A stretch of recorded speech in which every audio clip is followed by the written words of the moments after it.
नमस्कार, मैं अंकित पांडे और आप देख रहे हैं। नमस्कार प्रणाम, मैं अंकित और आप देख रहे हैं मातृभूमि टाइम्स की चुनावी यात्रा।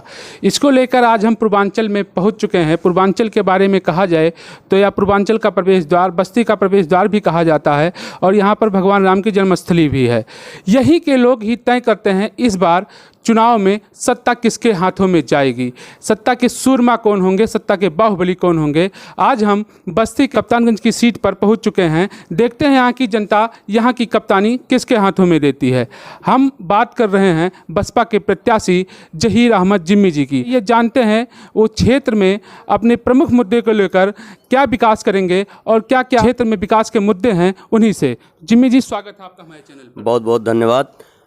हमारे विधानसभा में आज तक जो भी एमएलए रहे वो क्षेत्र के बाहरी थे, उस क्षेत्र के निवासी नहीं थे। इसलिए आप लोग आए होंगे, रास्ते में देखे होंगे कि रास्ता हमारे यहाँ का कितना ख़राब है, क्योंकि उनको सिर्फ चुनाव में ही मतलब होता है, बाकी क्षेत्र के लोगों को भूल जाते हैं। ना यहाँ के नौजवानों को उम्मीद भरी जो नज़रों से देख रहा है, ना उनका ख्याल करते हैं, ना यहाँ स्वास्थ्य के बारे में कोई ऐसी व्यवस्था है और ना शिक्षा का, और रोडों का हालत तो आप देख के ही आए, कुछ बताने की ज़रूरत नहीं है। इसी के बारे में मैं आपसे क्वेश्चन पूछता हूँ। 5 साल यहाँ पर जब विकास नहीं हो रहा था तब आप कहाँ थे?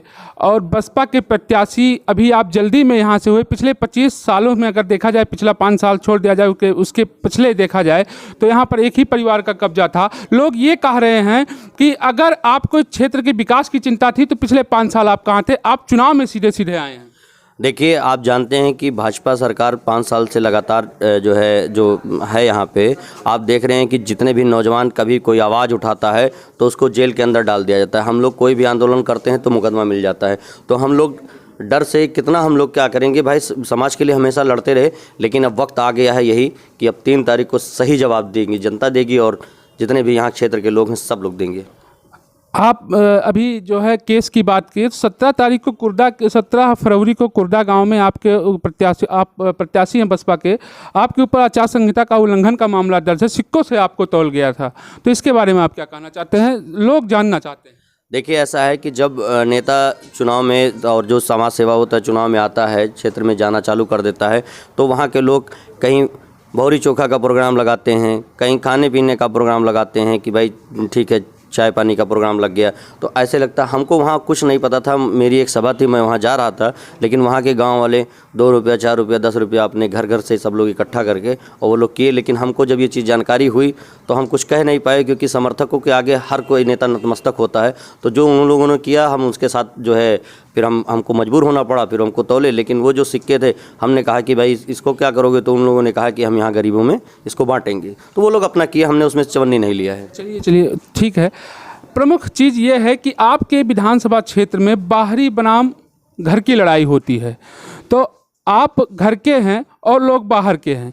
तो अगर आप विधानसभा से यहाँ से विधानसभा में जाते हैं विधायक बनकर, तो आपके क्षेत्र की जनता आपके ऊपर आशा भरी निगाहों से देख रही है। तो आप अपने क्षेत्र में क्या विकास कार्य करेंगे? देखिए, क्षेत्र का विकास नहीं करना होता, मुझे अपना विकास करना होता तो मैं ये काम नहीं करता। मैं क्षेत्र के विकास के लिए आया हूँ, इसलिए क्योंकि यहाँ पे मैंने देखा 25 साल एक लोग कब्जा करके बैठे हुए थे और जनता को गुमराह करके वोट लेते थे और आज तक कोई विकास नहीं कर रहे थे। और 5 साल से एक लोगों ने, तो यही हमने मन बनाया कि इस बार हम चुनाव लड़ेंगे और अपने क्षेत्र के विकास के लिए लड़ते रहेंगे और अपने क्षेत्र के विकास के लिए एक एक मुद्दे को उठाते रहेंगे और चलते रहेंगे। चाहे हमारी सरकार बनती है, हम अपने सरकार से भी लड़ जाएंगे अपने क्षेत्र के विकास के लिए। आपने अभी कहा कि 25 साल एक लोगों की सरकार थी और 5 साल एक लोगों की सरकार थी। मैं आपको बता दूं आपकी जानकारी के लिए, 25 साल जिनकी सरकार थी, जिस सीट से आज प्रत्याशी हैं आप, उसी सीट से वो यहाँ से विधायक होते आ रहे हैं। तो कहीं ना कहीं आप अपनी पार्टी पर ब्लेम लगा रहे हैं। नहीं, हमारी पार्टी में कोई कमी नहीं थी, लेकिन जो यहाँ का प्रतिनिधि चुना गया था वो एक पक्षीय कार्रवाई करता था, एक वर्ग के लिए ही सिर्फ जो है ध्यान रखते थे, बाकी लोगों को बिल्कुल नहीं ध्यान देते थे। और समाज में विकास उनके सोच ही नहीं है कि विकास कर सकें। और क्योंकि वो यहाँ के लोगों का दर्द नहीं समझते थे, यहाँ के लोगों को परेशानी नहीं समझते थे। हम क्षेत्र के हैं, हम यहाँ के लोगों की हर परेशानी समझेंगे और हमें विकास के लिए ही लड़ते हैं। कहा जाए तो इस सीट पर ओबीसी बाहुल्य सीट है ये। यहाँ पर 4 कैंडिडेट उतारे गए हैं। आपने यहाँ पर संजय सिंह को उतारा है, बीएसपी ने यहाँ पर आपको उतारा है। बीजेपी से बात की जाए तो सिटिंग एमएलए को वापस टिकट दिया गया है, और अगर सपा से बात की जाए तो परिवारवाद की परिपाटी नज़र आती है। तो आप यहाँ पर किस समीकरण के आधार पर, किसके भरोसे, किस जनता के भरोसे आप चुनाव मैदान में हैं? देखिए, मैं कप्तानगंज की मिट्टी का रहने वाला हूँ, यहाँ का अनाज खाता हूँ। यहाँ के लोगों पे मुझे पूरा भरोसा है कि इस बार यहाँ के लोग हमको ही जिताएंगे। इसलिए जिताएंगे क्योंकि मैं क्षेत्र का हूँ और मैं विकास करूँगा। बाकी लोग बाहरी हैं, यहाँ के लोगों का दर्द नहीं समझते हैं। और जो समीकरण की बात आप करते हैं, समीकरण जातिगत समीकरण देख लिया जाए तो हम गंगा जमुनी तहजीब के हिसाब से ज़िंदगी जी रहे हैं, और चुनाव प्रचार में हमने गंगा जमुनी तहजीब को ही ज़्यादा आगे बढ़ाने का काम किया है, और हम सर्व समाज का साथ चाहते हैं। आपके चुनावी मंचों पर मैंने देखा है कि आप अधिकतर जो है हॉस्पिटल की बात करते हैं।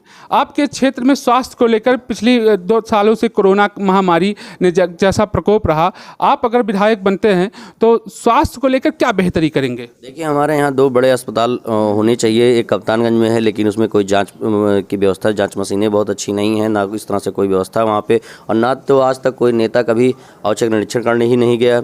और भवनान जैसी बड़ी बाज़ार में एक हॉस्पिटल की बहुत ज़रूरत है, क्योंकि यहाँ से लोग जाते हैं बाहर, लखनऊ या बस्ती जाते हैं इलाज कराने के लिए।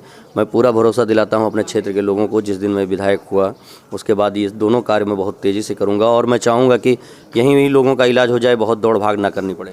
आपके क्षेत्र में देखा जाए तो युवाओं की काफ़ी अच्छी तादाद है, आप देख भी सकते हैं।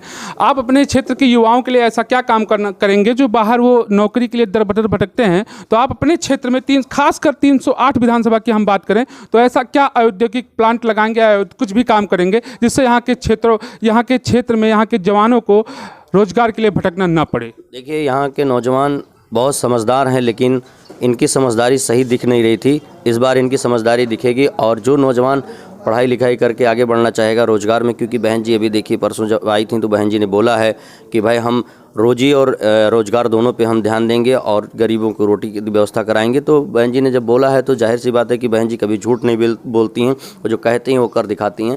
बस एक बार हमारी सरकार बनेगी, यहाँ के नौजवानों की हर उम्मीदों पर मैं खरा उतरने का काम करूँगा। एक लास्ट क्वेश्चन मैं आपसे पूछना चाहूँगा, समय अभाव के नाते मुझे काफ़ी शॉर्ट नोटिस में आपका इंटरव्यू के लिए समय मिला है।